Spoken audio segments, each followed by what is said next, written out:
neza kabisa. Murahoneza n'abandi hakuno. Nta kibazo. Ayanyuze. Natwe turamo. Natwe twabasuye kabisa n'umunsi. Nitwe kabisa mugize neza. Nta kibazo kabisa. Ndebe madamu simusuhuza. Nta kibazo.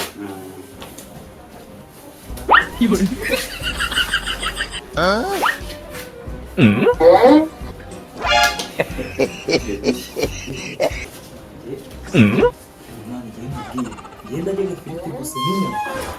Ibyo utangiye.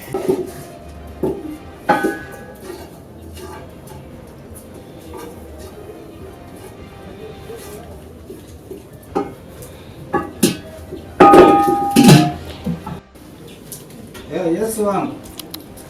Buretse gatoya ndaza ndakuvugisha ariko narindimo. Sheri. Amakuru.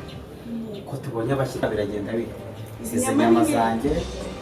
Aya ntabwo ushaka ko bari abantu bajya kunyuza. Rero ufite n'ikinyama. Yego. Ziwenda kandi ukuntu turabigenza. Ngeze. Ziyorere. Nginde shyira n'agaciro. Ngira wala. Ifiriti umuceri mani buri. Kose wagira ko ibiryo birahari ugashaka kuri. Hari ndi kubona uraza kundaburiza. Wallahi none uko. Umuceri mani.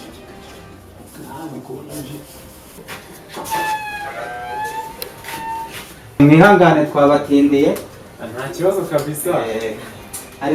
Hari umuntu navuganaga nawe nyine niwe watumye ntinda hanze. Nimo mu rugo ntari nabagora. Ni karibu rwose twabahaye ikaze. Shere. Ajya ngo ujya kurya mu kabari. Akabenzi ntabwo karangiye. He. Ujya kurya mu kabari. Nzabya ko nta umugore. Umva waneguriye akantu keza.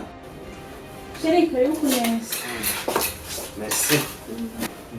Iyo munsi ntabwo biragucika. Kare. Kana akabenzi. Kana akabenzi kandi. Amusera mubya akabenzi.